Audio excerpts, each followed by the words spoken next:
cataracts rarely get so bad, especially in young people, that they result in blindness. But here, because of poor care and likely poor nutrition, the incidence is as much as 10 times higher than in the West and afflicts young and old alike. This woman is only 35, and her blindness has kept her from marrying. And this woman has been totally dependent on her husband for years.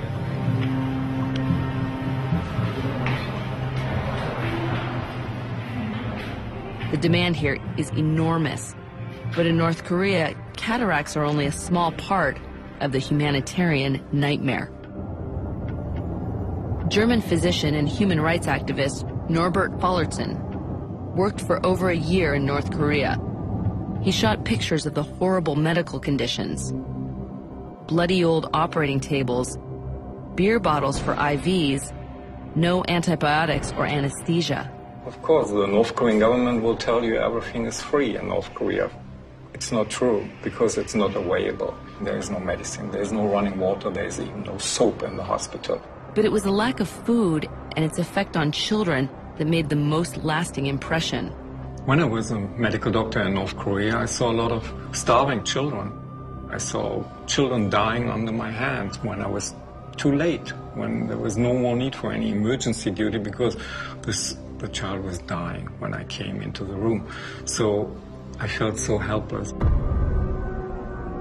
In the mid-1990s, natural disasters and government mismanagement created a famine that killed up to 3 million people, about 10% of North Korea's population. Taking place in the heart of prosperous East Asia, it was one of the worst famines of the century. Today, nearly 40% of North Korean children remain chronically malnourished. The average 7-year-old boy in North Korea is nearly 20 centimeters shorter and 10 kilos lighter than his brother in South Korea. But I'd say the damage to his bones is permanent. They're called the stunted generation. It's a tragic situation, and it's extraordinary because same race, same people, same basic diet, and that's all malnutrition. Reluctant to ask for help from the outside world, Kim Jong-il has expelled aid workers. Over time, he has isolated the country from much of the world, even cutting off communications with his neighbors to the south.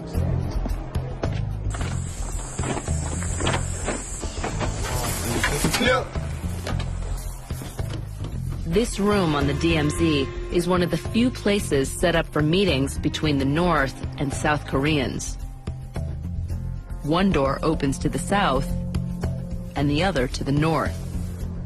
They hold hands to keep from being pulled over the border. Both sides have access. But despite only being separated by a pane of glass, a meeting is hard to come by. Simply trying to get a message across the border reveals how much relations have broken down. Today, the joint U.S.-South Korean forces have a message to pass to their counterparts only a few meters away in the north. A telephone hotline is supposed to connect the two sides. They use a 1962 Russian crank phone contributed by the North Koreans in the 1980s to ring up their neighbors to the north.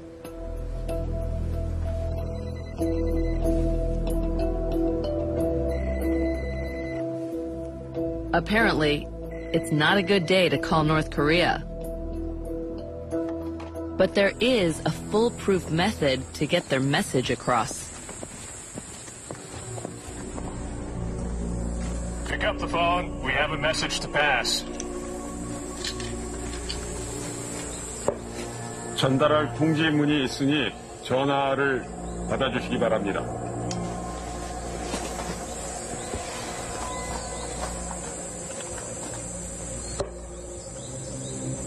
We have a message to pass and we'll be reading it.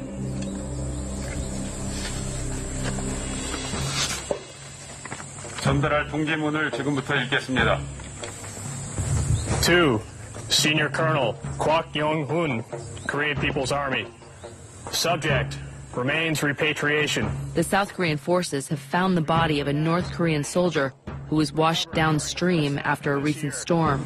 In accordance with paragraph 13 Foxtrot of the Armistice They want to Agreement, repatriate this body, along with more than 50 Korean war remains they believe belong to the North. He failed to respond to our proposals to meet on 26 July. They've tried once before to reach the North Koreans over this issue. I propose to meet you in the Military Armistice Commission conference room at 1400 hours to arrange the repatriation of all these remains. Signed, Colonel John W. Towers, Secretary, United Nations. But today, again, the only response is silence. Evidently, the North Koreans respond only when Kim Jong-il tells them to. Making the case that it's part of our medical research, I've been pushing our minders for a while to let us go to the home of a blind patient. Much to my surprise, they suddenly agree.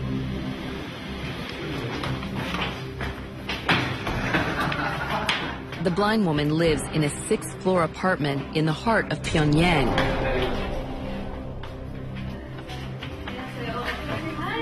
Since I'm told I'm the only American in the country, I feel lucky, but a bit surprised that the minders are willing to take me here. What a beautiful home.